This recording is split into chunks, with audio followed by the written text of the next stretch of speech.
Bismillahirrahmanirrahim. Assalamualaikum warahmatullahi wabarakatuh. Robbi shrah li sadri wa yassir li amri wahlul 'uqdatam min lisani yafqahu qawli.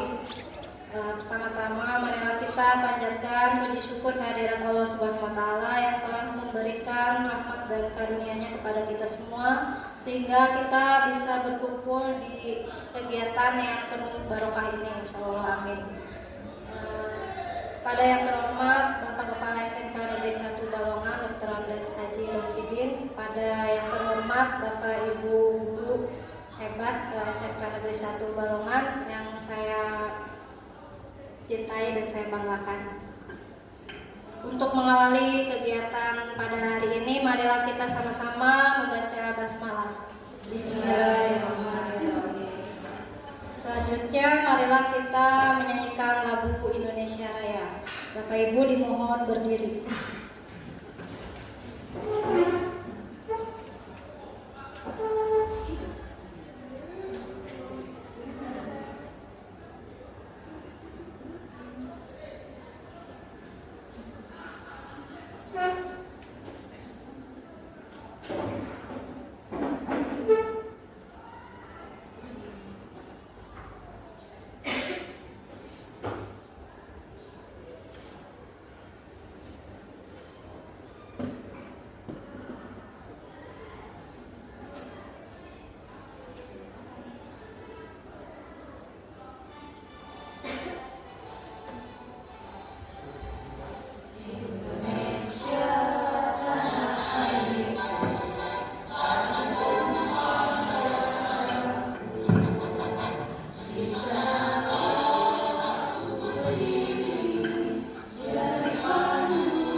Bapak Ibu dimohon duduk kembali.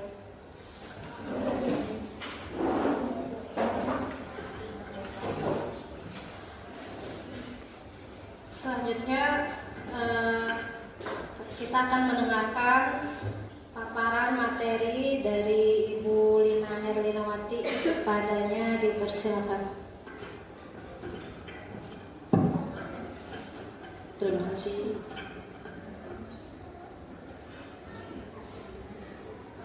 Bismillahirrahmanirrahim. Assalamualaikum warahmatullahi wabarakatuh. Alhamdulillah pada siang yang cerah, terima kasih kepada Ibu dan Bapak Guru yang telah menyempatkan hadir pada kegiatan diseminasi budaya positif, yaitu pemaparan aksi nyata Modul 1.4 tentang budaya positif pendidikan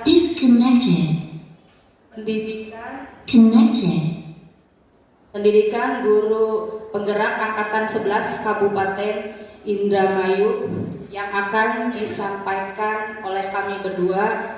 Yang pertama oleh saya dulu. Ya, temanya itu di situ menyebarkan menyebarkan pemahaman dan pengalaman penerapan budaya positif, ya. Nah, ini untuk bagian saya, konsep inti pada budaya positif itu dibagi menjadi 8. Ya, yang pertama itu perubahan paradigma belajar, yang kedua disiplin positif, yang ketiga teori motivasi perilaku manusia, dan yang keempat kebutuhan dasar manusia. Selanjutnya nanti yang akan disampaikan oleh Ibu Siti Handayani, hukuman dan penghargaan. Yang keenam adalah keyakinan kelas. Yang ketujuh posisi kontrol restitusi. Dan yang kedelapan segitiga restitusi. Oke, yang pertama dulu ya Ibu, perubahan paradigma belajar. Jadi di sini pembelajaran dengan paradigma baru dirancang berdasarkan prinsip pembelajaran berdiferensiasi, yang artinya setiap murid belajar sesuai dengan kebutuhan dan tahap perkembangannya. Kemudian pada pembelajaran paradigma baru ini, kerangka pengembangan pembelajaran bukan model yang linier, tapi merupakan siklus yang berkesinambungan. Next. Pembelajaran paradigma mencakup pemetaan standar kompetensi merdeka belajar dan asesmen kompetensi minimal, sehingga menjamin ruang yang lebih leluasa bagi pendidik untuk merumuskan rancangan pembelajaran dan asesmen sesuai dengan karakteristik dan kebutuhan murid. Pada pembelajaran paradigma baru, profil pelajar Pancasila berperan menjadi penuntun arah yang memandu segala kebijakan dan pembaruan dalam sistem pendidikan Indonesia, termasuk pembelajaran dan asesmen. Nah, selanjutnya yang kedua, disiplin positif. Ya, di sini dalam budaya kita ya, makna kata disiplin ada yang tahu, Bapak Ibu? Disiplin biasanya identik dengan apa ya? Kepatuhan. Lalu ada lagi? Efisiensi waktu. Iya. Terus apa lagi, ada lagi? Peraturan. Ya, jadi sesuatu yang apa ya? Kayak apa namanya? Mendikte ya, betul ya. Jadi kalau dalam peraturan, jadi di sini makna kata disiplin itu telah berubah menjadi sesuatu yang dilakukan seseorang pada orang lain untuk mendapatkan kepatuhan. Kita cenderung menghubungkan kata disiplin dengan ketidaknyamanan, ya.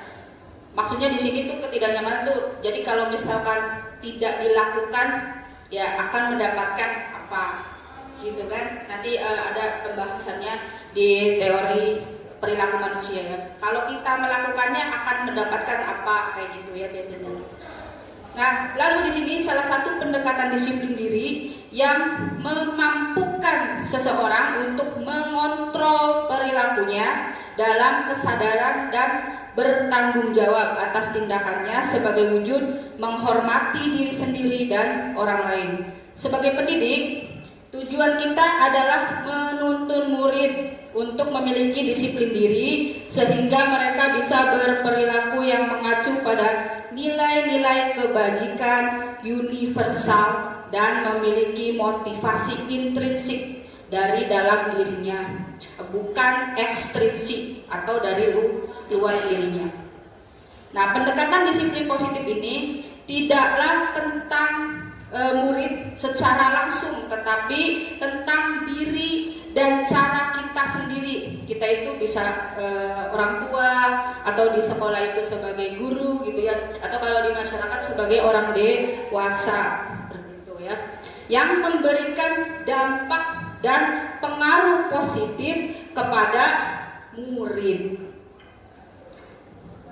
Selanjutnya, nah di sini untuk pendekatan disiplin positif ya, merupakan kemampuan individual pendidik untuk mendidik atau membina murid secara individual atau secara kelompok. Pendekatan secara individual kelompok ini perlu mendapatkan dukungan kebijakan sekolah pastinya ya kalau kita di sekolah, dan peran serta pemangku kepentingan sekolah. Kita tidak bisa berdiri sendiri, itu guru sendiri, siswa sendiri tidak bisa tanpa ada dukungan dari para pemangku kepentingan sekolah.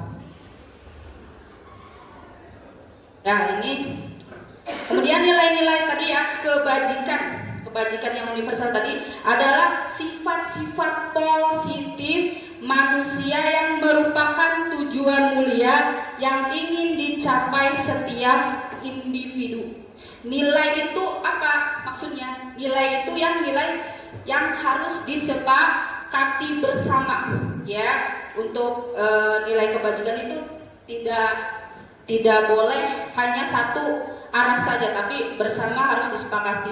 Itu bisa lintas bahasa, suku, bangsa, agama maupun latar belakang. Dan nanti itu semua pasti akan bermuara atau tujuannya untuk mewujudkan murid yang mempunyai profil pelajar Pancasila. Hafal ya Ibu, Bapak-bapak, apa aja elemen dari profil pelajar Pancasila? Ada berapa? Ada 6 ya. Di sini ada beriman, bertakwa kepada Tuhan yang Maha Esa, dan berakhlak mulia. Yang kedua, berkebinekaan global. Yang ketiga, gotong royong. Yang keempat, mandiri. Yang kelima, kreatif. Dan yang terakhir, bernalar kritis. Biasanya kalau di anak SD ya, kalau di anak SD mah udah diajarin ya. Ada nyanyinya biasanya tiap pagi. Iya. Adik saya yang SD juga ya sudah diajarin tuh kalau di rumah bersenandung. Oh udah. Jadi saya juga ikut hafal jadinya ya. Ada yang tahu lagunya? Boleh kita nyanyi bareng-bareng ya. Ini tuh nadanya tuh pakai nada naik pitch, atau nggak? Iya. Saya ingin ya kayak gitu. Saya pergi tamasya, berkeliling-keliling kota sambil melihat-lihat. Nah, liriknya nadanya itu ya, kita pakai nada itu ganti pakai lirik ini. Saya dulu ya Ibu, Bapak-bapak mendengar, nanti kita bareng-bareng ya. Jadi gini. Pelajar Pancasila beriman dan bertakwa pada Tuhan yang Esa dan berakhlak mulia, berkebinekaan global, gotong royong mandiri, kreatif dan bernalar kritis.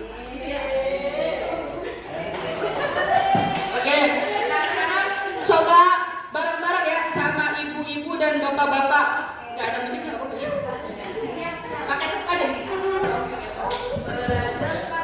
Itu ya, kayak 1, 2, 3. Pelajar Pancasila beriman dan bertakwa pada Tuhan yang Esa dan berakhlak mulia, berkebinekaan global, royong mandiri, kreatif dan bernalar kritis. Terima kasih Bapak Ibu. Kayak gitu ya. Jadi lagu itu tuh kalau di SD Pak, tingkat SD mah ya setiap pagi tuh diputerin ya, karena kita kan sekarang memang sudah pakai kurikulum merdeka ya, merdeka belajar gitu, dan profil ini nanti intinya mah tujuannya murid-murid tuh kita berharap mempunyai profil pelajar Pancasila dengan 6 elemen terbaik ini kayak gitu ya. Lanjut Bu. Kemudian di sini ada teori perilaku manusia. Di sini saya mengambil dari Bapak Diane Gossen ya. Diane Gossen gitu ya. Ada 3 dikelompokkan ya, 3 motivasi perilaku manusia. Yang pertama adalah untuk menghindari ketidaknyamanan atau hukuman. Yang kedua, untuk mendapatkan imbalan atau penghargaan. Dan yang ketiga, untuk menghargai dirinya sendiri. Nah, ini saya ambil contoh sederhana saja. Misalkan kalau kita pergi berkendara ya, Bapak Ibu, berkendara dengan kendaraan bermotor roda 2, kita pakai helm ya. Awalnya mungkin kita terpaksa ya, terpaksa. Kalau misalkan yang deket mah, ngapain pakai helm gitu, deket ini gitu ya, misalkan 100 meter atau 200 meter gitu ya. Nah, pemakaian helm itu yang pertama mungkin tadi terpaksa karena ingin menghindari hukuman, karena ada peraturan lalu lintas yang menyatakan kalau misalkan tidak menggunakan helm itu akan kena tilang. Betul, nanti ada pasalnya, dapat apa, nah itu kan. Jadi awalnya itu motivasi dia mengenakan helm itu untuk menghindari ketidaknyamanan, karena nanti takut ditilang gitu ya. Kemudian naik level lagi 1 tingkat ya, ada mendapatkan imbalan atau penghargaan. Kalau saya pakai helm gitu, nanti saya dapat apa ya, kayak gitu ya. Misalkan dapat pujian dari orang lain atau tetangga sudah, oh bapak ini mah, ibu ini mah hebat, dia rajin, disiplin gitu ya, 100 meter aja pakai helm gitu, naik motor aja gitu ya. Ini lagi diikat lagi ininya gitu, itunya ya, seperti itu. Nah terus naik tingkat lagi yang paling tinggi untuk menghargai dirinya sendiri. Setelah 2 itu dia lalui, dia akan sadar, oh ternyata menggunakan helm itu demi menjaga keselamatan khususnya diri sendiri gitu. Jadi dia menghargai dirinya sendiri untuk menjaga keselamatannya. Nah ini tingkat yang ketiga, ini memang tingkat yang tertinggi. Jadi kalau dikelompokkan tadi, yang kedua ini, yang pertama dan yang kedua, yang hukuman dan penghargaan itu masuknya ke motivasi ekstrinsik atau eksternal. Ada pengaruh dari luar ya, yang mempengaruhi dia bertindak sesuatu. Nah yang ketiga, yang untuk menghargai dirinya sendiri, dia masuknya ke motivasi internal atau intrinsik, ada dan tumbuh dari dirinya sendiri. Dia mau mengenakan helm tadi tuh ya tumbuh aja gitu untuk menghargai dirinya sendiri, seperti itu. Nah di sini ya, menurut sampai ini Ki Hajar Dewantara, yang tahu pasti tahu ya, Bapak Pendidikan Nasional Indonesia ya. Menurut beliau, merdeka itu artinya tidak hanya terlepas dari perintah akan, tetapi juga cakap memerintah dirinya sendiri. Jadi dia bukan hanya terlepas dari perintah orang lain. Kalau merdeka gitu ya, kalau masih disuruh-suruh berarti kan belum merdeka. Kita masih menuruti apa kata omongan orang lain, seperti itu. Tapi dia juga cakap untuk memerintah dirinya sendiri. Bangga Bu? Bangga Bu? Tidak apa-apa aja.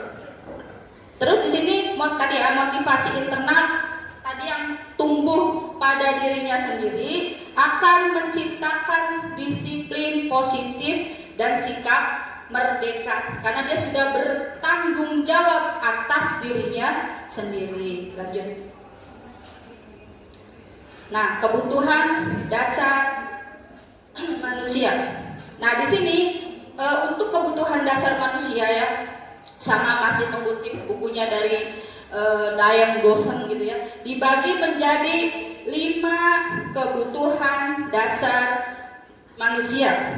Yang pertama untuk survival, bertahan hidup, iya. Kemudian yang kedua kasih sayang. Yang ketiga kebebasan. Apa kebebasan? Freedom ya. Yang keempat kesenangan, dan yang kelima penguasaan. Nah, jadi ini adalah kebutuhan dasar manusia yang pasti dimiliki dan dibutuhkan oleh manusia. Selanjutnya akan disampaikan oleh Ibu Siti Handayani tentang materi segitiga restitusinya dan teman-temannya. Terima kasih atas perhatiannya. Assalamualaikum warahmatullahi wabarakatuh. Saya kembalikan ke moderator.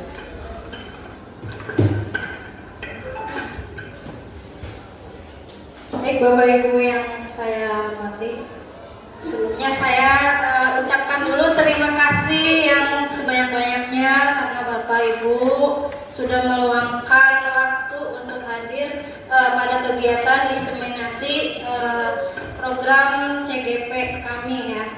Jadi kami melanjutkan untuk melakukan diseminasi pada sekolah kami. Disconnected. Balongan. Baik, untuk materi yang berikutnya ini melengkapi materi yang disampaikan oleh Ibu Lina ya. Jadi setelah kita dengarkan dengan baik dari Ibu Lina tentang bagaimana kita memenuhi kebutuhan dasar siswa kita terlebih dahulu ya Bapak Ibu ya. Kemudian kita bisa memahami teori-teori motivasi ya, hukuman dan penghargaan. Kemudian tadi juga sudah dicontohkan untuk pembuatan keyakinan kelas dan nanti akan kita sandingkan dengan nilai-nilai kebajikan universal itu seperti apa saja ya untuk menyusun keyakinan kelas. Kemudian Bapak Ibu semua nanti berlatih untuk menempatkan posisi kontrol ya. Kita ada di posisi kontrol yang seperti apa dalam menangani permasalahan setiap murid-murid kita. Kemudian tadi juga sudah ditayangkan beberapa contoh restitusi ya, jadi akan saya paparkan sebenarnya restitusi itu apa sih, langkahnya seperti apa. Kemudian nanti saya harap nanti Bapak Ibu yang ada di sini bisa mencoba mempraktekkan di dalam kelas masing-masing ya Bapak Ibu ya. Gimana? Kira-kira mau mencoba apa tidak nanti? Mau ya Bapak Ibu.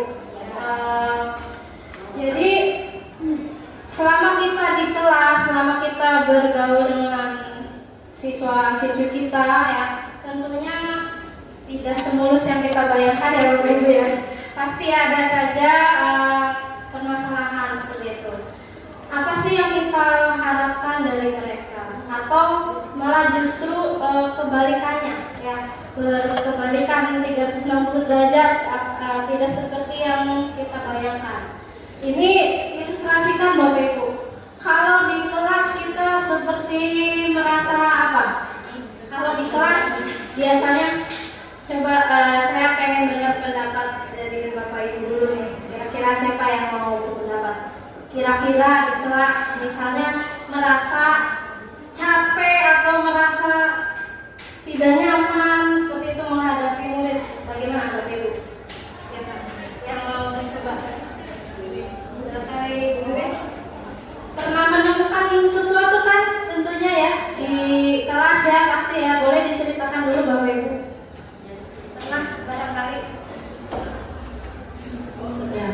Kalau tadi pernah nggak merasa lelah gitu ya ketika ada di kelas dan menemukan suasana yang di luar dari ekspektasi kita atau di luar dari kontrol kita. Kalau saya pribadi itu cara menanganinya sejenak diam, kemudian menarik nafas panjang, kemudian menghembuskannya. Kemudian ya kembali lagi ke lihat situasi yang ada, ke siswanya ya, terutama ke siswanya gitu. Diam dulu aja, diam dulu. Yang penting biarkan anak-anak apa adanya gitu. Setelah mereka menyadari apa yang saya lakukan gitu dengan diamnya saya, mereka juga lama-lama akan kembali normal, maksudnya kembali ke suasana yang kita harapkan gitu. Kalaupun tidak dengan cara seperti itu, ya kita mencoba mencairkan suasana sebisa mungkin gitu. Tapi kalau yang saya diam di kelas itu sepertinya sudah puncaknya gitu. Puncaknya yang memang benar-benar di luar kendali saya. Seperti itu. Kalau kasus saya, mungkin guru yang lain berbeda. Terima kasih Guru Paya ya udah menyampaikan beberapa pengalamannya menghadapi permasalahan di kelas. Apakah yang dilakukan oleh Guru Paya itu sudah tepat berdasarkan teori restitusi? Nanti kita simak bersama ya Bapak Ibu ya. Atau nanti juga ada sesi tanya jawab ya Bapak Ibu, barangkali nanti diperlukan atau lebih untuk memahami materi ini. Jadi kita ingat terlebih dahulu ya Bapak Ibu ya, peraturan atau kesepakatan atau keyakinan kelas sebenarnya yang kita pakai di sini. Enaknya yang peraturan apa keyakinan kelas? Keyakinan kelas, betul. Karena lebih luas ya, lebih dua arah disepakati, bukan hanya dari gurunya saja. Kalau peraturan itu satu arah dari gurunya aja atau dari pihak sekolah saja yang menginginkan siswa itu harus A, B, C, D kan seperti itu. Kalau keyakinan kelas itu disepakati oleh siswanya sendiri ya. Kemudian kita ingat lagi yang tadi jenis motivasi yang diterangkan oleh Bu Lina tadi tuh ya, siswa kita itu tertib teratur itu karena apa? Karena tidak mau dihukum ya, menghindari hukuman atau menginginkan sesuatu, mengharapkan sesuatu. Oh, saya biar dikenal oleh ibu gurunya, atau oh biar saya nilainya bagus, biar saya jadi ranking 1, misalkan seperti itu. Ya, berarti kan ada faktor lain seperti itu. Kemudian apakah karena menghargai diri sendiri? Saya datang tepat waktu di sekolah gitu ya, karena memang saya ingin saya lebih disiplin. Jadi dia menghargai dirinya sendiri, bangun dari subuh gitu ya, menyempatkan bersiap untuk ke sekolah gitu ya, dan lain sebagainya, memprediksikan bahwa di jalan nanti akan macet dan seterusnya, sehingga datang ke sekolah itu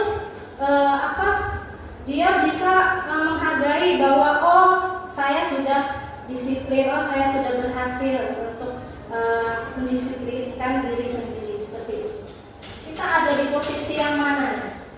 Ya seperti itu ya. Sama halnya dengan Bapak Ibu guru sekalian kan, dalam menjalankan tugas dan kewajiban kita di sekolah seperti itu. Jadi diseminasi ini sebenarnya bukan hanya untuk murid saja, tapi lebih kepada kita dulu sebagai garda terdepan anak-anak kita di sini kan Bapak Ibu ya. Kemudian saya singgung lagi tadi ya, dalam pembentukan atau pembuatan keyakinan kelas ya, bila mana ada suatu pelanggaran ya, tentunya ya memang pelanggaran tersebut ya tidak bisa terelakkan ya, harus terjadi gitu. Tapi kita perlu meninjau ulang nih tindakan penegakan peraturannya, atau selama ini tindakan tersebut pada umumnya berbentuk hukuman atau konsekuensi. Nah, bedanya apa tuh hukuman sama konsekuensi? Ada yang mau berpendapat bedanya hukuman sama konsekuensi? Bedanya apa? Barangkali Ibu Wiwit. Kalau menurut saya hukuman itu memang sudah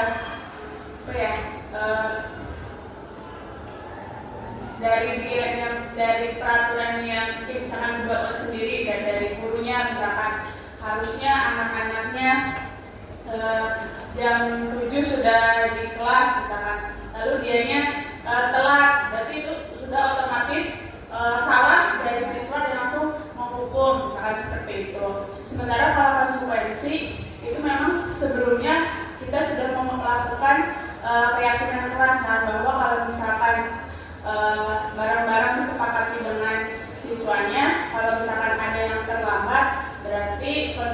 mestinya adalah misalkan apa itu menurut saya mungkin ya. Terima kasih Bu Wiwit pendapatnya ya. Jadi memang betul ya, kalau konsekuensi tadinya di awal sudah kita buat sepakat bersama ya. Tapi nanti berhubungan atau tidak ya. Kalau tidak berhubungan, misalnya contoh kasusnya apa? Ya. Pelanggarannya apa? Konsekuensinya tidak berhubungan. Ini maksudnya khawatirnya lebih ke hukuman. Jadi hukuman itu dalam tanda kutip ya artinya kita memberatkan siswa seperti itu ya Bapak Ibu ya. Kemudian nanti kita adakan yang namanya restitusi dari konsekuensi tersebut ya.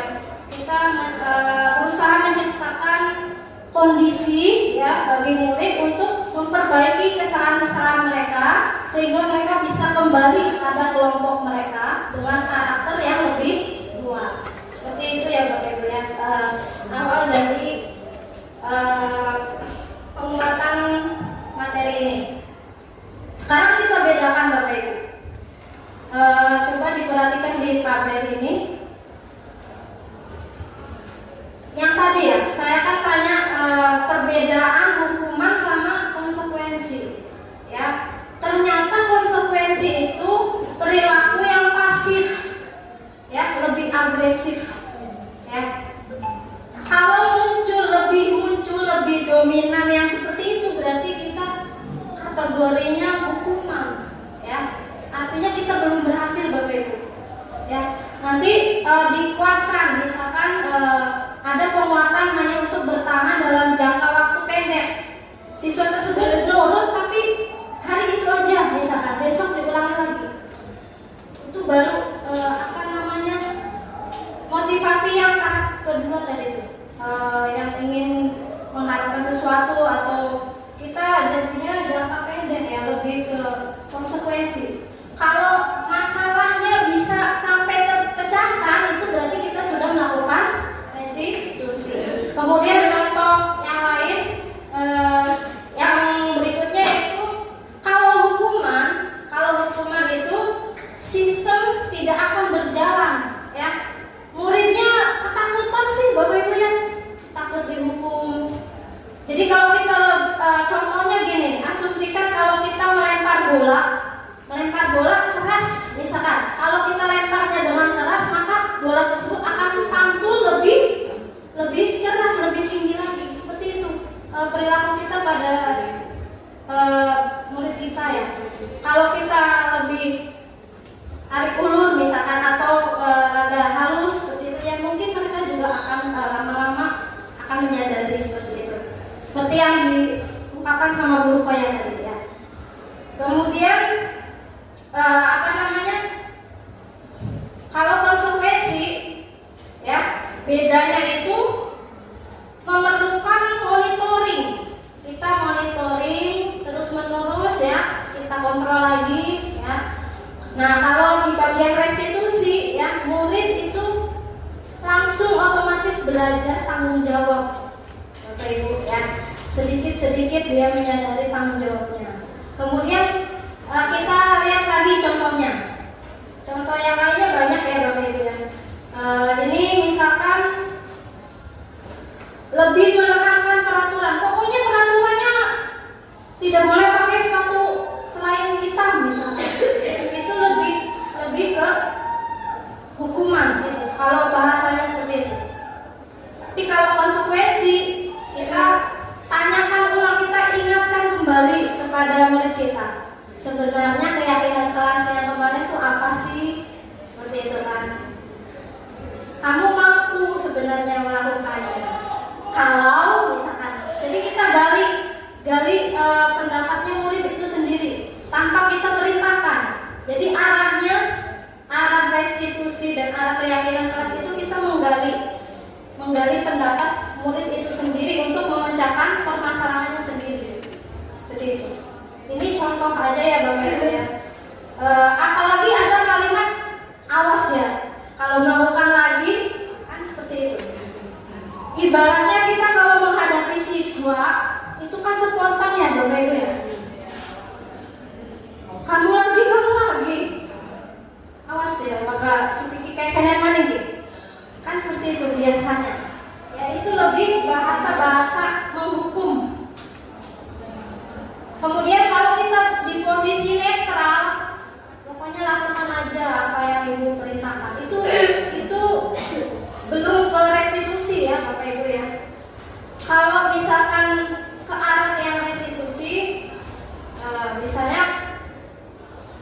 siswanya itu lebih diajak diskusi seperti yang tadi saya bilang bahwa menggali pendapat siswa ya. Apa ini yang sebenarnya kamu inginkan? Misalkan seperti itu ditanyakan Bapak Ibu, terus-terusan digali. Nah, Bapak Ibu menelaah dari tabel ini. Yang pertama yaitu ada suatu hukuman mungkin ada sebuah tindakan ya, siswanya disuruh mencatat 100 kali di dalam buku dengan kalimat saya tidak akan terlambat lagi, terus 100 kali. Menurut Bapak Ibu yang seperti itu hukuman atau konsekuensi? Hukuman, sepakat itu hukuman. Ada jawaban lain? Alasannya kenapa itu hukuman? Karena penekanannya lebih ke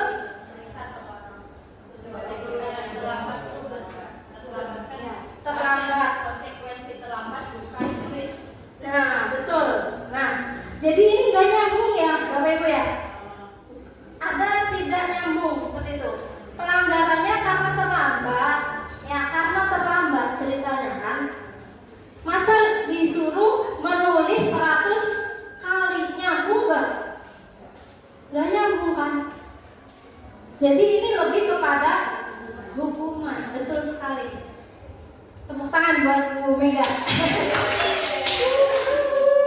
Kemudian ini ada lagi, lari mengelilingi lapangan basket 2 kali karena terlambat hadir. Apakah ini konsekuensi? Apa hukuman? Hukuman. Kenapa Pak Rizky? Pak Rizky duluan soalnya yang ke hukuman. Ya, ini masuk hukuman karena anak tersebut terlambat gitu hadir di sekolahnya. Jadi ya menurut saya ini masuknya ke hukuman. Ada konsekuensi. Jadi ada sanksi yang dia dapatkan. Oh ya, lebih sanksi. Lebih ke sanksi. Oke, terima kasih Pak Rizky. Lari mengelilingi lapangan, ya. Capek nggak tuh? Ya kalau pas pada saat pelajaran olahraga, mending masih nyambung ya Bapak Ibu ya. Jadi ini lebih kepada hukuman ya, lebih memberatkan murid. Kemudian ketiga, membersihkan coretan yang dibuat di mejanya dia sendiri ya, membersihkan coretan yang dibuatnya di meja tulis. Konsekuensi apa hukuman? Kenapa? Ayo, kenapa? Saya pengen dengar alasannya. Ya, membersihkan coretan yang dibuat di meja tulisnya ini konsekuensi gitu. Karena ini konsekuensi yang telah dilakukan, yang tindakan kesalahan yang telah dilakukannya, dan solusinya itu ya sesuai gitu dengan apa yang telah dia lakukan, membersihkan tulisan itu di meja. Oke. Tepuk tangan buat Bu Dewi. Betul sekali, ini adalah konsekuensi ya. Dia mengotori meja. Ya, konsekuensinya ya dibersihkan lagi dong. Oke. Kemudian selanjutnya, murid diminta untuk push up nih. Saya dulu sering melakukan kayak gini Bapak Ibu. Terus terang aja di sekolah saya yang dulu, saya sering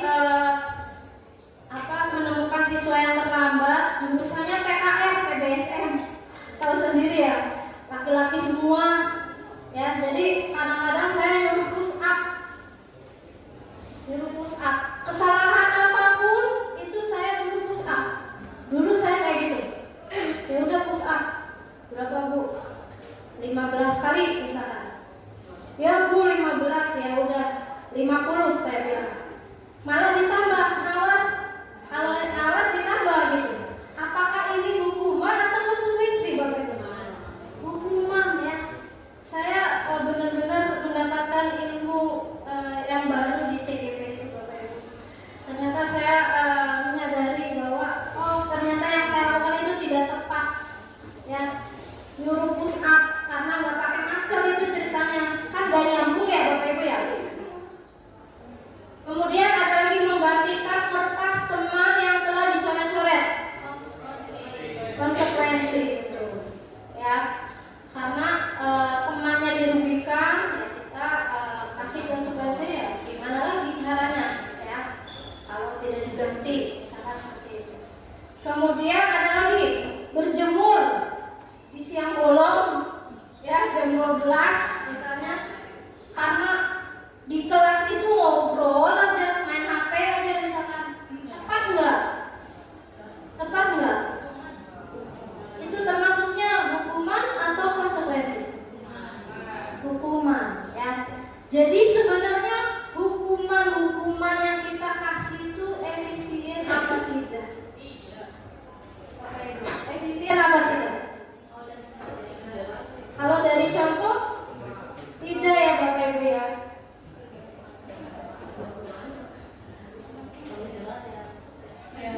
cenderung arahnya ke hukuman ya, lebih menggiringnya kepada keyakinan keras. Jadi kita coba praktekkan Bapak Ibu ya, dari lingkup terkecil Bapak Ibu. Saya daftar CGP bukan buat jadi kepala sekolah, terus terang aja. Kalau jadi kepala sekolah mungkin nggak mau mungkin ya.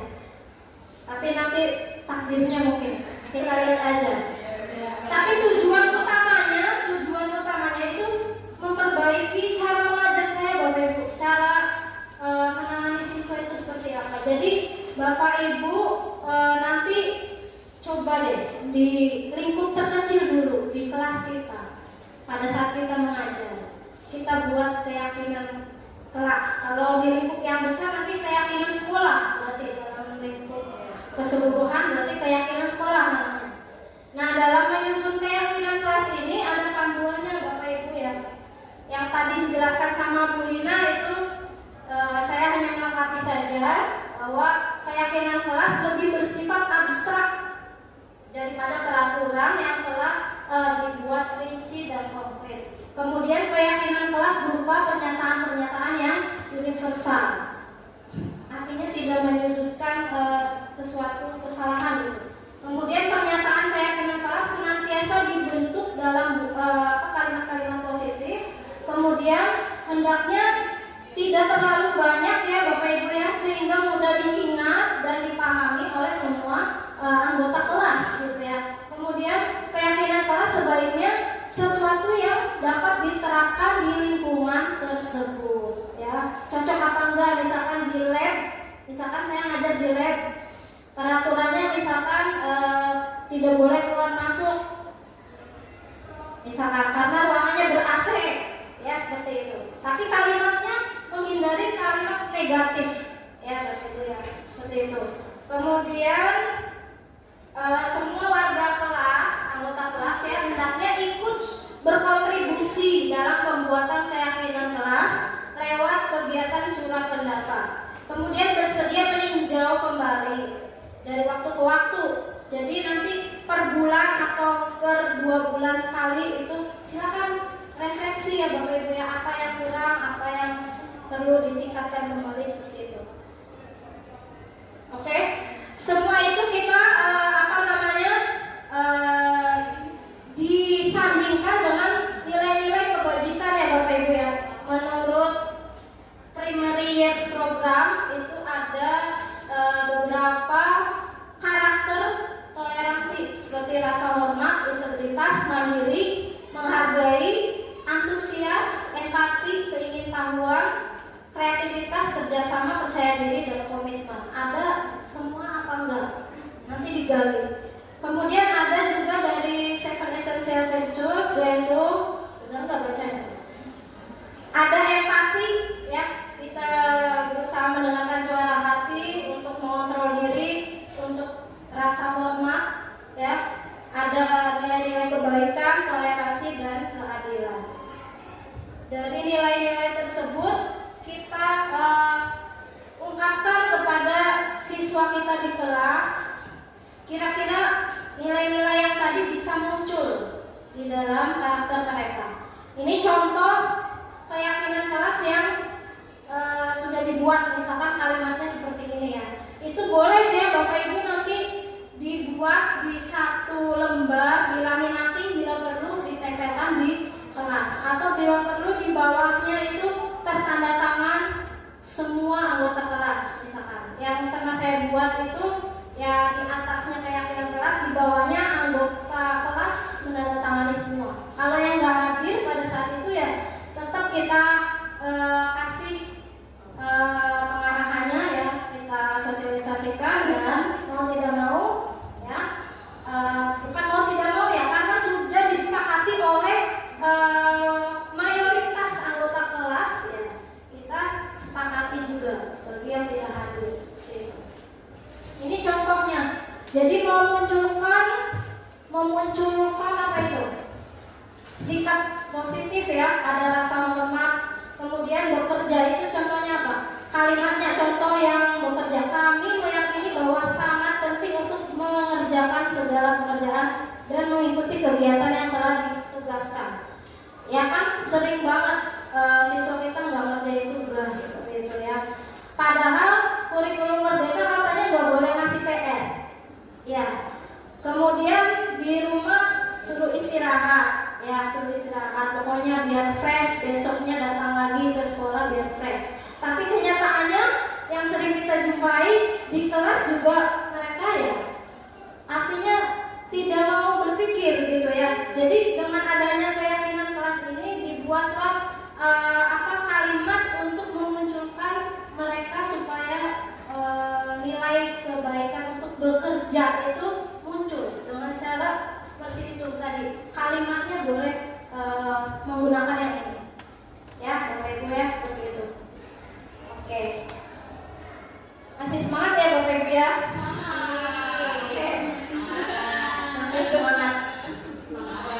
Oke, sekarang kita lanjutkan ya Bapak Ibu ya. Kalau masih semangat nih, jujur kalau nggak semangat kita nanti mungkin ice breaking dulu mungkin ya. Kalau masih semangat kita lanjut. Lanjut ya Bapak Ibu ya. Jadi sebenarnya ya Bapak Ibu ya, kita kadang-kadang salah berasumsi. Murid itu mau kita ubah, mau kita arahkan kalau muridnya itu mau, ya kan? Kalau nggak mau ya tetap aja kan seperti itu. Jadi nanti ada teori kontrol dari Dr. William ini ya.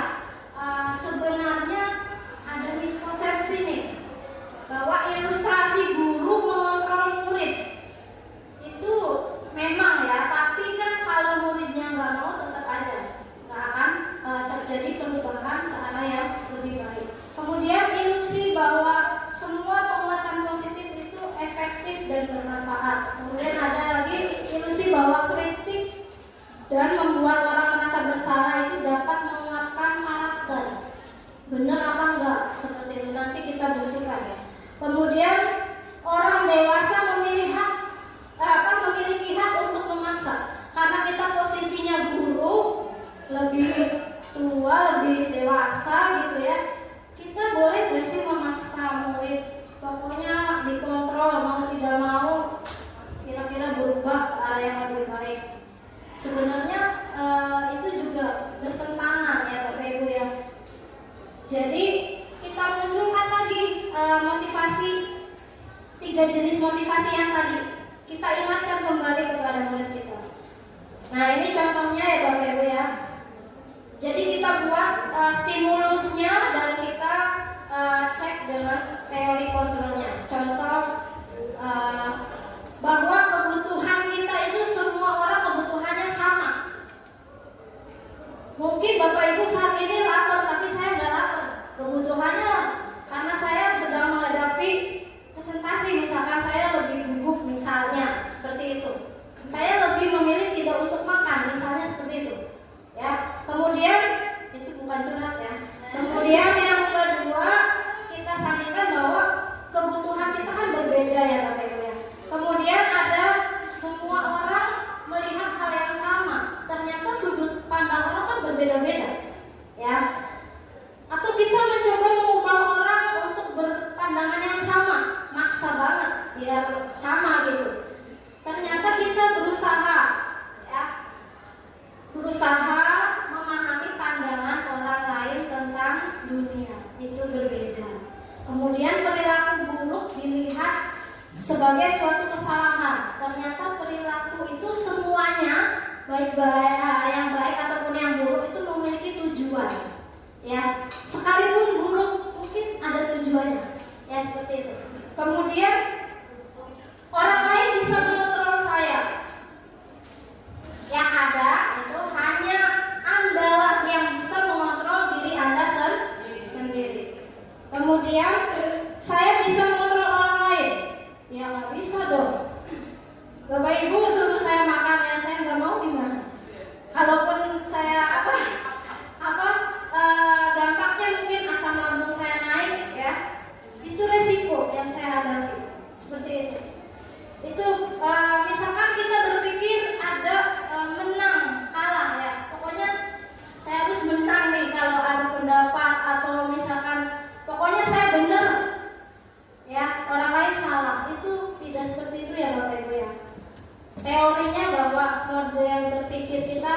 menang dan menang. Jadi sama-sama menang ya. Seperti itu. Seperti yang disinggung oleh Bu Lina tadi ya, sudah dipaparkan bahwa kebutuhan manusia itu kan berbeda-beda. Ketika seorang murid melakukan perbuatan yang bertentangan dengan nilai-nilai kebajikan atau melanggar peraturan, hal itu sebenarnya dikarenakan karena mereka gagal memenuhi kebutuhan dasar mereka. Nah, ini contohnya. Kira-kira murid siapa yang kayak gini? Murid Bu Dewi ya? Asik banget ya, santai, kelasnya adem lagi misalnya, tidur itu ada di DPIB itu sampai gelar tikar di belakang. Kalau saya awalnya melarang, tapi kesini ya mungkin dia butuh untuk tidur. Saya tanya dulu semalam habis ngapain. Ya udah, kalau misalkan kamu butuh tiduran, ya dirapikan kembali seperti itu. Ya, saya lihat juga di SMA Negeri 1 Sindang, karena saya kegiatan lokal karya di sana, itu di setiap mejanya siswa itu lengkap perabotannya, ada bantal, ada tikar, dan itu tidak dilarang betul. Kalau kita di sini mungkin ya ada sebagian mungkin nanti pokoknya Bapak Ibu yang ada di sini ya, kita sedikit demi sedikit kita kasih tahu ilmunya gitu ya, dengan ya obrolan sehari-hari mungkin ya lebih kena nantinya ya seperti itu. Ini kelelahan ya, siswanya kelelahan, tidur pulas ya. Atau ada lagi nih Bapak Ibu, pernah nggak lihat yang kayak gini? Pernah nggak? Pernah nggak Pak Pandu? Mungkin Pak Pandu kan guru BK, enggak? Pernah nggak? Kalau ditanyakan pernah apa enggak, pernah. Nah, kasusnya seperti apa? Barangkali bisa di-share. Atau penanganannya seperti apa? Endingnya bisa diceritakan. Kasusnya yang paling saya ingat itu setahun yang lalu ya. Setahun yang lalu paling saya berantem antara kakak kelas dan adik kelas. Oke. Jadi ini dia ancamannya lewat handphone seperti itu. Ibaratnya pengen ngadang bahasa Jawanya. Ini ngadang dia aja. Dan hampir saya lihat sebelum mereka bertemu seperti ini, saya tahan salah satunya, saya tarik ke ruang mereka, saya diskusikan apa sebabnya, kenapa kamu seperti ini. Dan waktu itu masalahnya gara-gara wanita, perempuan rebutan cewek, seperti itu. Ancamannya gak main-main. Waktu kemarin dia membawa gerombolannya, teman-temannya sendiri. Endingnya saya tahan, saya tanyakan kenapa. Ya karena dia nggak suka anak itu melihat yang lain.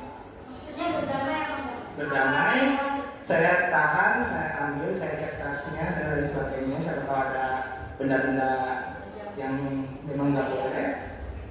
Ya saya ceritakan, saya diskusikan bahwa itu tidak boleh, dan akhirnya memang ujungnya saya tarik ketika sudah agak reda emosinya, saya tarik satunya, saya kumpulkan, dua-duanya berdiskusi dan mereka sepakat berdamai.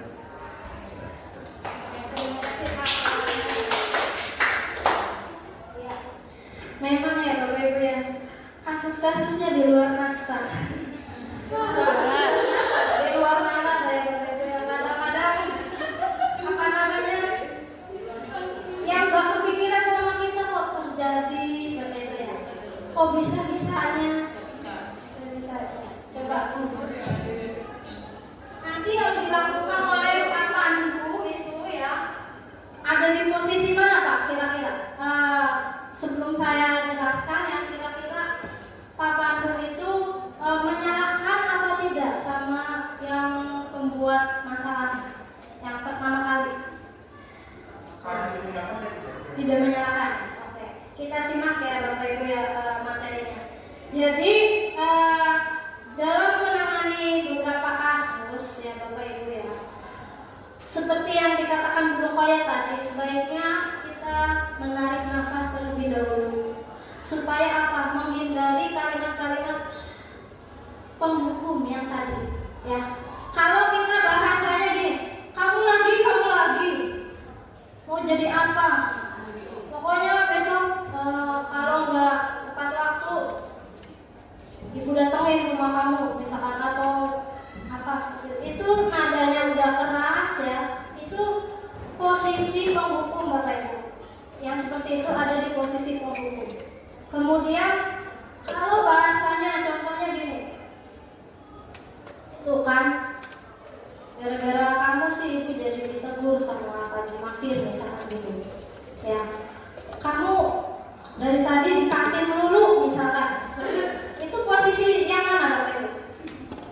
Gara-gara kamu, berarti membuat orang merasa bersalah, seperti itu. Kalau bahasanya seperti itu masih terjadi saat menangani siswa, itu kita ada di posisi pembuat merasa bersalah. Atau ada lagi Bapak Ibu, nadanya lebih pelan, ya. Kemudian ada kalimat seperti ini, ayolah demi ibu, tolong ya bantu, pokoknya besok kamu tepat waktu ya, Fit, misalkan seperti itu. Pokoknya demi ibu nanti biar gak ditegur kepala sekolah lagi. Nah, itu ada di posisi teman, ya. Sedangkan kita sama murid kita itu bukan teman. Kalau teman, sebagai teman, lama kelamaan apa? Siswa kita nggak kurang hormat, ya, kurang hormat terhadap gurunya, seperti itu. Pokoknya kita berusaha ada di level mana nih? Nah, kalau posisinya memantau, itu identik dengan kita mengingatkan kembali kesepakatannya apa, ya. Contohnya seperti ini. Ini hari apa? Hari Jumat. Kamu ingat gak aturan hari Jumat pakai baju apa? Pramuka misalnya. Kamu kenapa pakai baju batik? Coba diingat lagi. Coba kamu kenapa nggak pakai pramuka? Ya kan, ditanyakan dulu kan alasannya. Udah, pokoknya kamu ke koperasi beli baju pramukanya. Ya, seperti itu. Pokoknya setiap Jumat kamu pakai pramuka.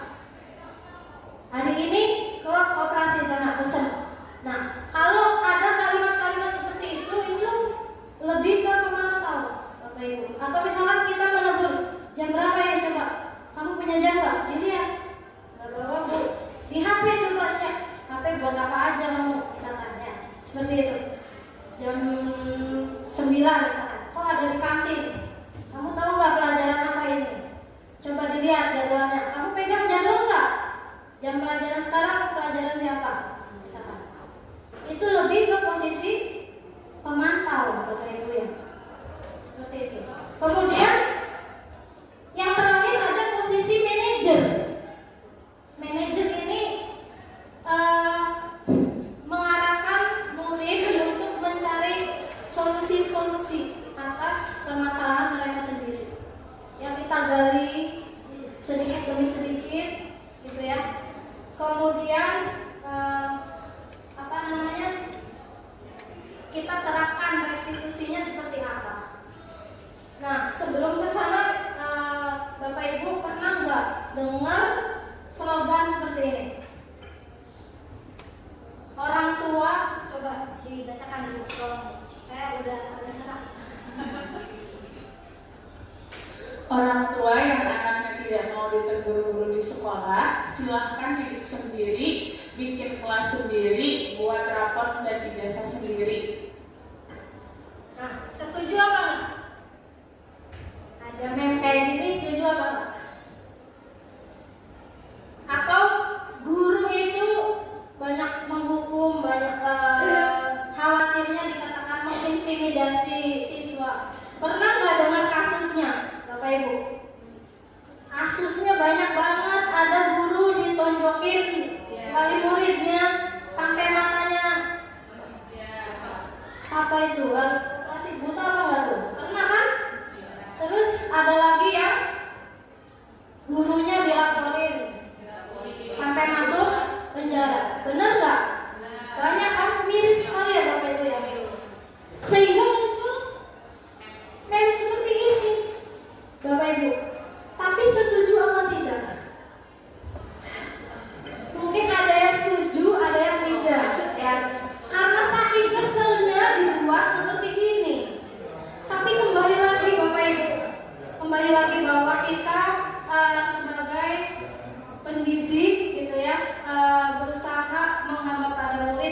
Tapi kita di kurikulum Merdeka ini berusaha memfasilitasi kebutuhan setiap murid seperti itu.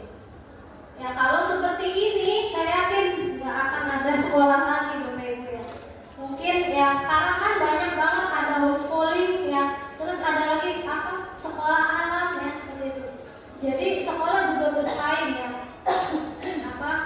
mendapatkan murid misalnya seperti itu. Kita juga kan ingin lebih eksis lagi seperti itu ya, lebih diterima oleh masyarakat.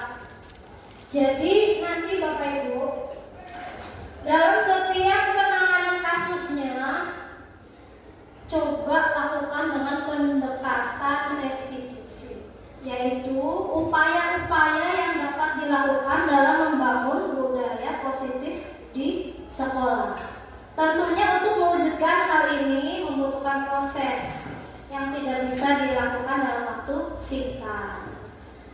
Ya, tapi kita berusaha ya terus-terusan Bapak Ibu. Selain itu proses ini juga membutuhkan keterlibatan semua pemangku kepentingan di sekolah. Bisa nggak hanya wakasek kesiswaannya aja? Bisa nggak? Bisa nggak hanya Pak Pandu aja dengan unggulan? Tidak, tapi semua. Bahkan orang tua siswa juga dilibatkan Bapak Ibu ya. Kita kadang dalam beberapa bulan sekali kita melakukan kegiatan pertemuan dengan orang tua siswa. Nah, langkah-langkahnya seperti contoh yang ditayangkan sama Bu Lina tadi, itu namanya segitiga restitusi Bapak Ibu. Jadi langkah-langkahnya kalau menurut saya boleh tidak sistematis, tapi ketiganya harus ada. Jadi segitiga itu kan tiga sisi. Berarti 3 langkah itu ada semua.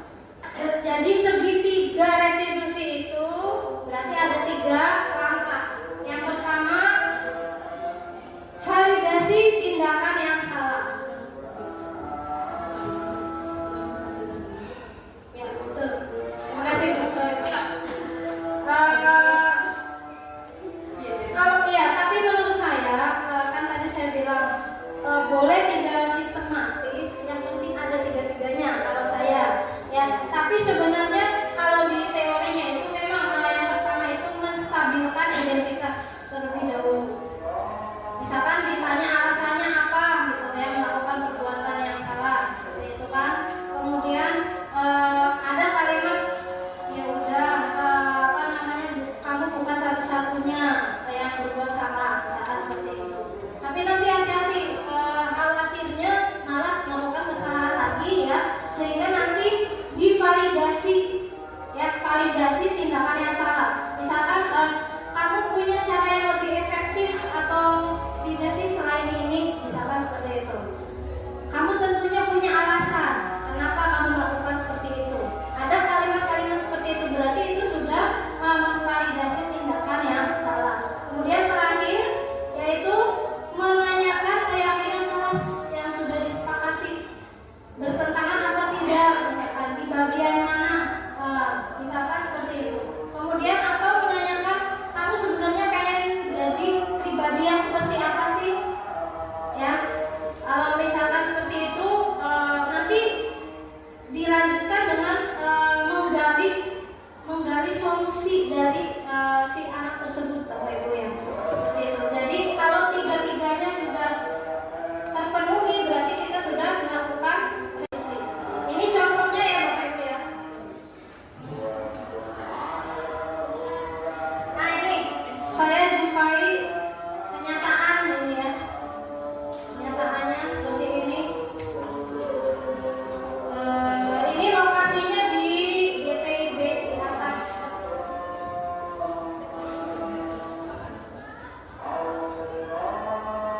Disconnected. Connected. Disconnected. Connected.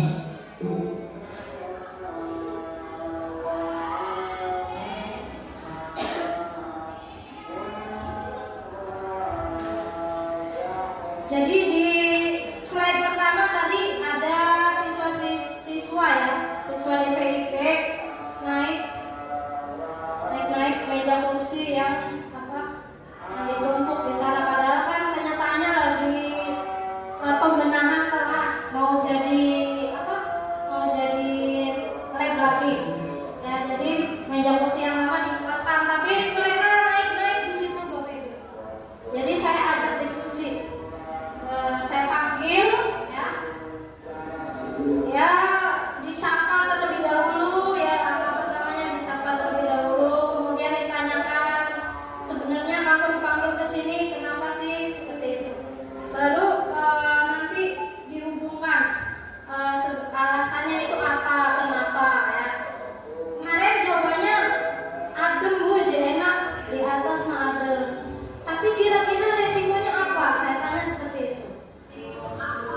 dijawab sama mereka, bisa aja mau jatuh dari lantai 2 misalkan seperti itu.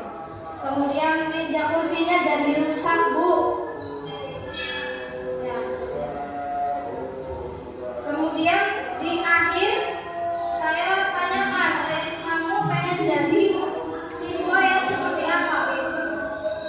Ya sebenarnya pengen disiplin Bu. Jawabannya begitu. Oke, kalau disiplin sebaiknya gimana? Ada tempat yang lebih nyaman nggak? Saya tanya seperti itu. Ada Bu katanya, di bawah di taman itu anginnya lebih sepoi-sepoi.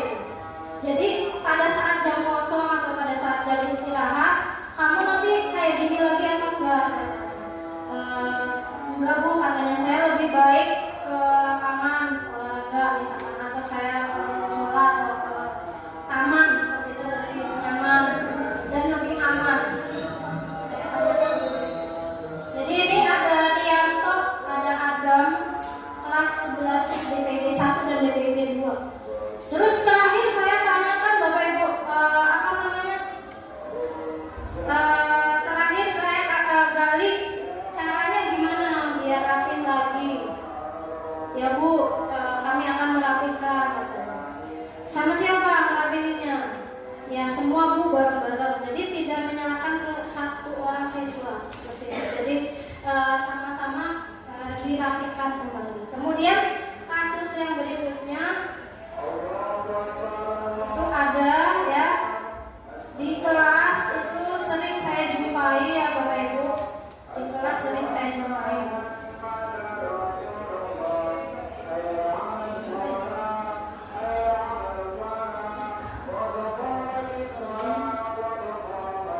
Ini koreksi.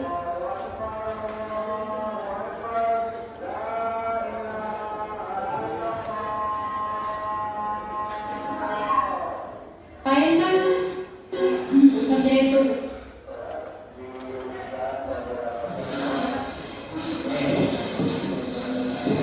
Dit, lagi ngapain Dit? Kenapa?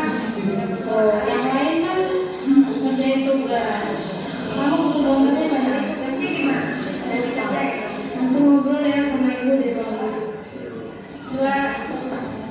Kenapa? Gak bawa alat ya? Jadi tugasnya gimana? Udah dikerjain dong? Adik, Najwa.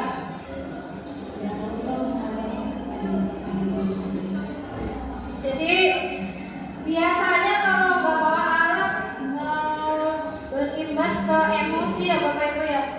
Biasanya kayak gitu nggak? Kalau Bapak Ibu yang lain kayak gitu nggak? Anak asik sendiri nonton HP, misalkan main game, atau yang perempuannya sibuk dandan misalkan seperti itu. Ya apa namanya, kita bisa mengendalikan diri ya setelah ada teori-teori seperti ini. Ya udah kita panggil aja, karena kita juga butuh menghela nafas supaya nggak marah-marah seperti itu.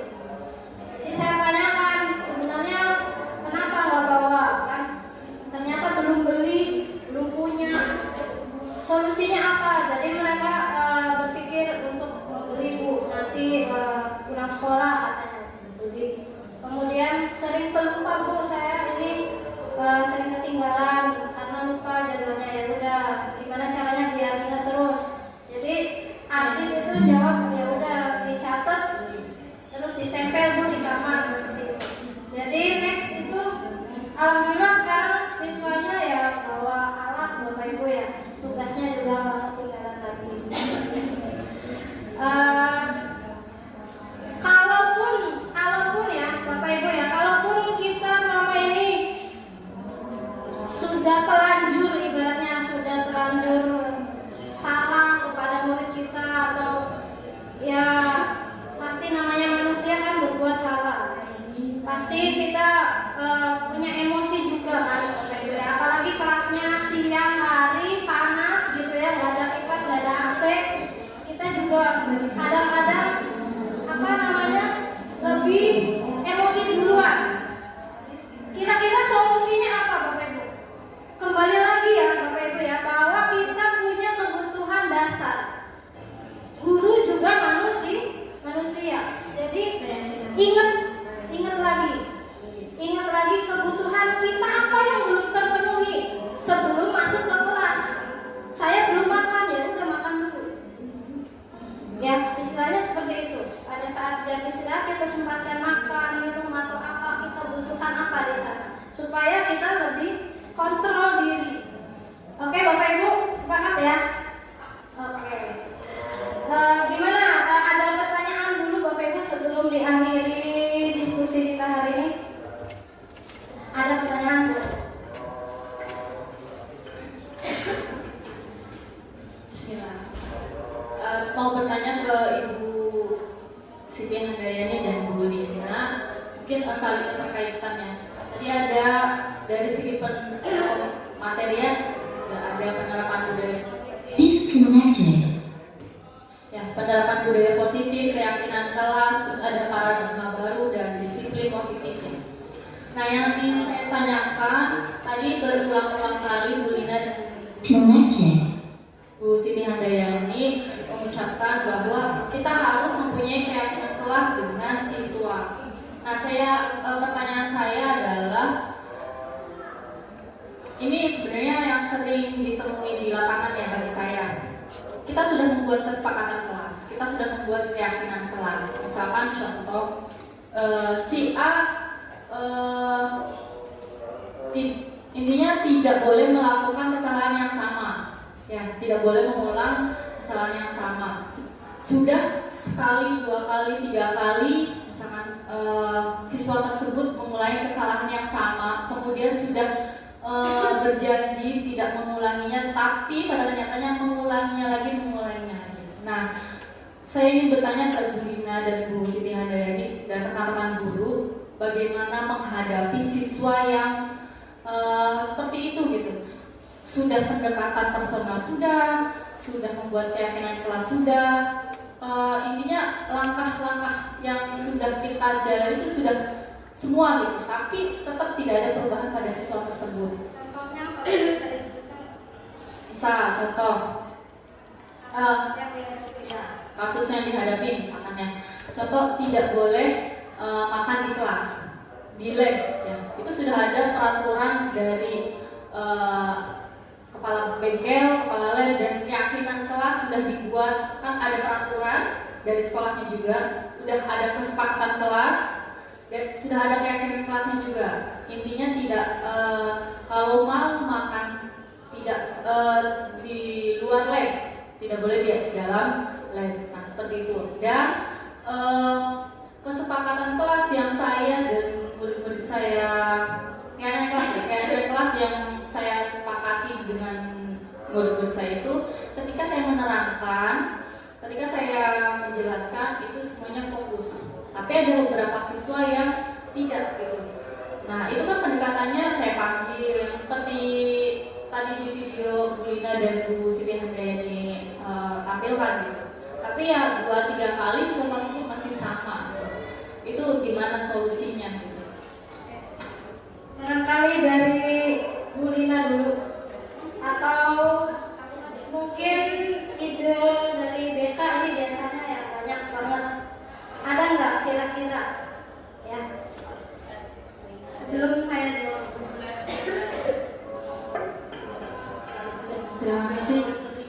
Saya mencoba menjawab ya pertanyaan Rokoya terkait siswa yang sudah melakukan kesepakatan kelas tapi tetap dilanggar atau berulang-ulang. Nah, itu kan ada konsekuensinya lagi ya Bu ya. Maksudnya sudah mulai dengan koordinasi dengan beberapa pihak terkait, misalkan dengan itu wali kelas atau guru kelasnya Bu? Iya. Menceritakan kondisi kelas yang saya alami di kelas dengan murid ditanya. Berarti koordinasi dulu dengan wali kelasnya gitu. Kemudian nanti bisa sama guru BK-nya ya Bu ya. Itu dibantu. Maksudnya kan sudah penanganan di kelasnya ya Bu ya. Tapi ternyata masih diulangi lagi atau tidak memiliki apa ya, standar pasti berubah gitu. Jadi kita boleh nanti koordinasi dengan wali kelas bersama guru BK-nya gitu untuk membantu mungkin nanti sesekali masuk kelas tersebut gitu sama-sama saling memberikan pengarahan atau apa gitu, terhadap kelas itu yang tadi mungkin itu koordinasi dulu saja dengan wali kelas dan guru BK-nya terkait dengan apa tadi nilai-nilai disiplinan ataupun aturan-aturan yang sudah ada. Terima kasih Bu Bulan. Saya dulu Bu Bulan. Itu karena kita tidak bisa melakukannya sendiri ya Bapak Ibu ya. Kita terus-terusan berkolaborasi. Memang ya Bapak Ibu ya, siswa kita itu unik, semuanya unik ya Bapak Ibu ya. Sudah ada keyakinan kelas ya. Kadang-kadang ada memang peraturan untuk dilanggar atau ya memang kita sudah menerapkan segitiga restitusi misalnya seperti itu, tapi terulang kembali. Jadi kita ingat lagi bahwa memang keyakinan kelas itu dibuat dalam jangka waktu yang lama, tapi kita perlu meninjau kembali, misalkan setiap seminggu sekali dengan konsekuensi yang ada sebelumnya. Ya, Bapak Ibu ya, tentunya kita selalu mengingatkan bahwa memang keyakinan kelasnya harus menjaga kebersihan seperti itu. Kemudian selain itu, kalau memang belum muncul nilai-nilai rasa tanggung jawabnya seperti itu ya Bapak Ibu, berarti kan diulang lagi. Itu menandakan bahwa siswa tersebut belum memunculkan rasa tanggung jawabnya. Jadi kembali lagi ke teori motivasi yang tadi Bapak Ibu, karena memang manusia itu tidak akan berubah kalau sendirinya tidak mau berubah. Jadi itu ilusi ya, bahwa guru mampu mengontrol murid itu sebenarnya tidak bisa kalau muridnya tidak mau. Jadi memang menumbuhkan kesadaran diri itu tidak instan Bapak Ibu ya. Ya guru lagi yang harus lebih banyak bersabar seperti itu.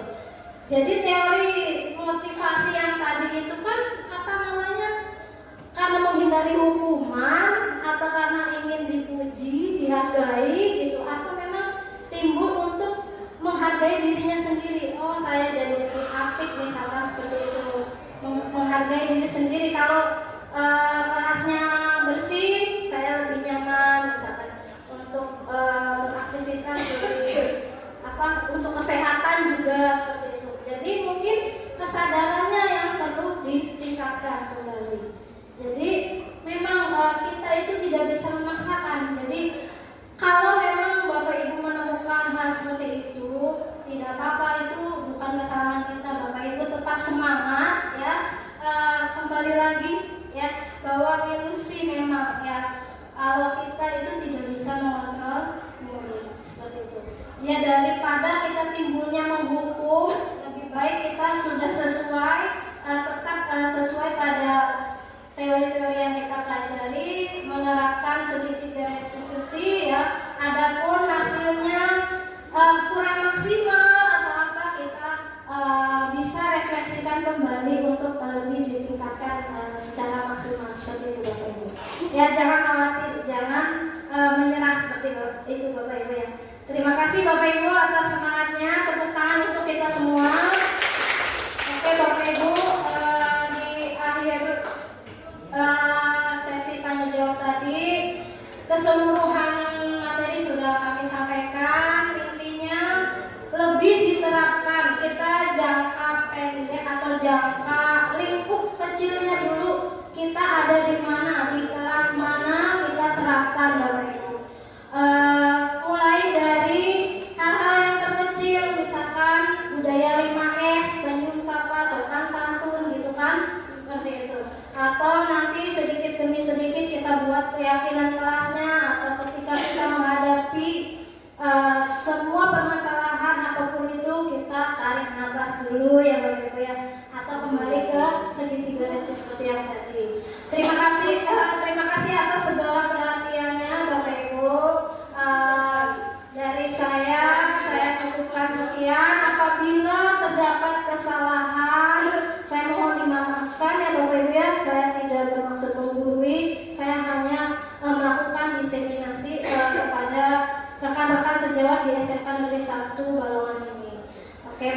di akhir kegiatan marilah kita tutup dengan bacaan hamdalah. Akhir kali hada, wassalamualaikum warahmatullahi wabarakatuh.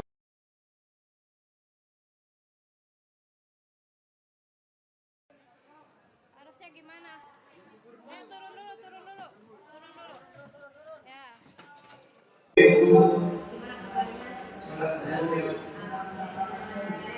Kira-kira kenapa nih disuruh ngumpul di sini?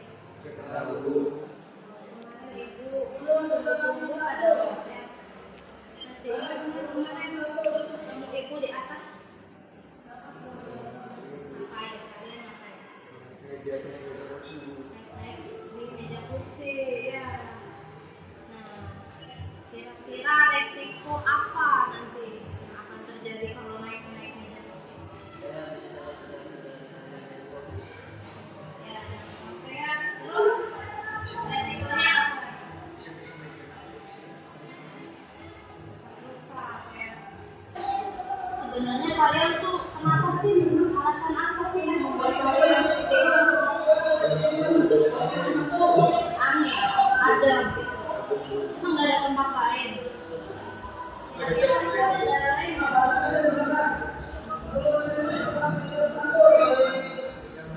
Nah, kan lebih sejuk ya, dan lebih aman tentunya ya. Kemudian kalau ada jam kosong, kira-kira diisi dengan apa? Nah, olahraga juga lebih bagus ya. Oke, saya di sini nggak mencari siapa yang salah ya, tapi saya pengen kalian komitmen. Ya, kalian pengen jadi siswa yang seperti apa sih? Jangan tercapai ya seperti itu ya.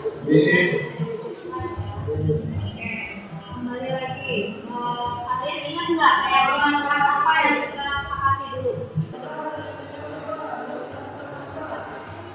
Betul nggak? Berarti keyakinan kelasnya adalah menjaga sarana dan prasarana. Itu tanggung jawab kita bersama ya. Dijaga jangan sampai rusak ya. Itu.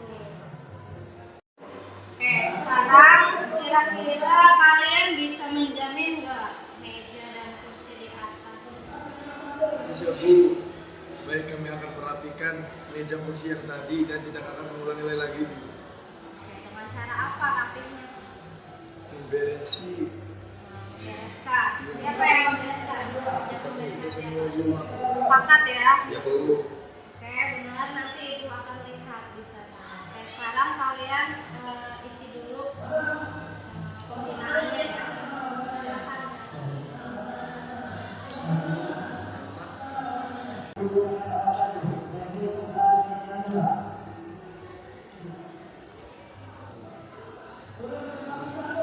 Sepakat ya, berarti ya akan merapikan meja dan kursi lagi.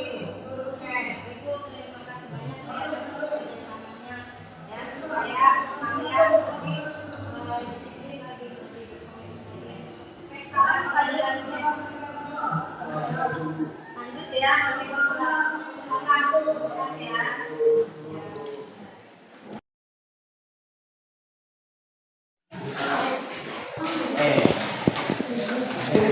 Dit, lagi ngapain Dit? Loh, yang lain kan ngerjain tugas. Kamu buku gambarnya mana? Lupa.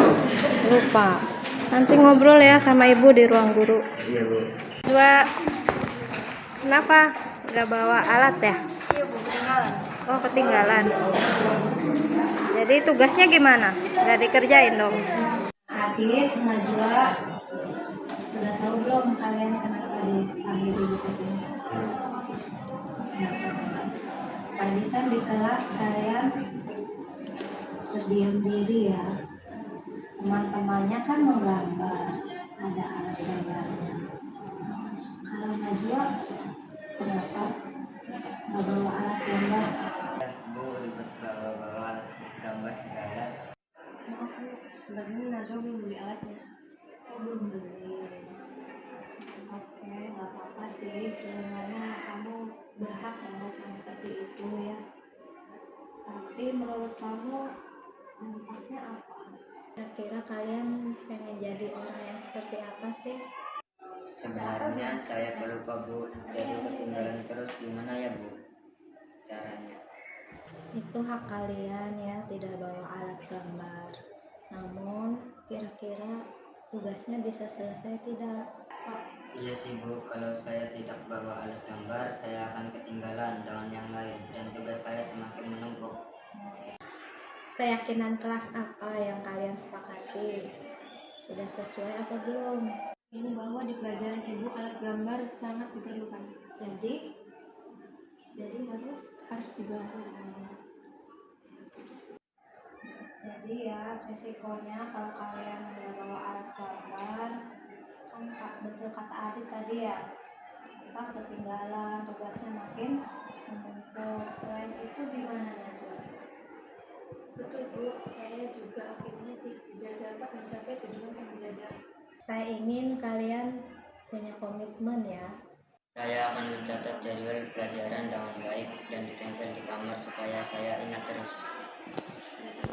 Baik Bu, di pertemuan berikutnya saya pastikan saya bawa alat gambar lengkap. Kalau Adit gimana pertemuan berikutnya? Saya akan bawa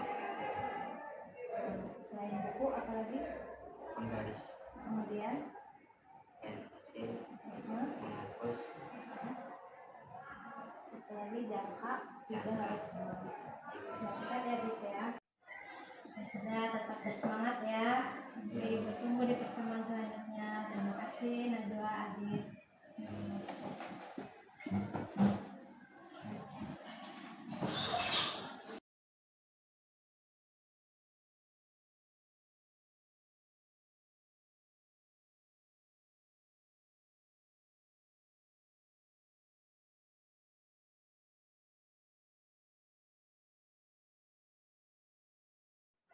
Assalamualaikum warahmatullahi wabarakatuh. Saya Fitri Adamayanti, guru TKJ yang tadi mengikuti pemaparan yang disampaikan oleh Ibu Siti Handayani. Pemaparan yang sudah disampaikan oleh Ibu Siti Handayani sudah sangat jelas dan mudah-mudahan dapat diterapkan di dalam kehidupan mengajar sehari-hari. Terima kasih.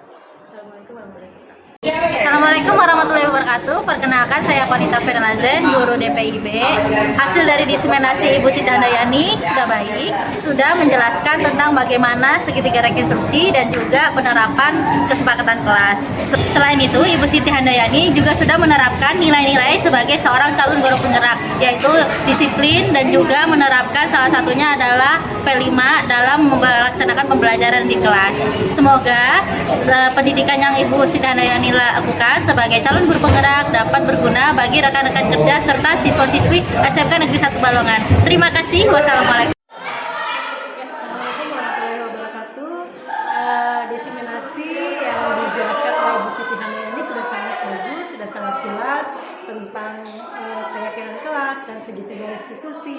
Semoga kedepannya kami bisa menerapkan dalam pembelajaran kami di kelas sehingga tercipta pengajaran yang lebih baik lagi. Selamat dan sukses. Terima kasih.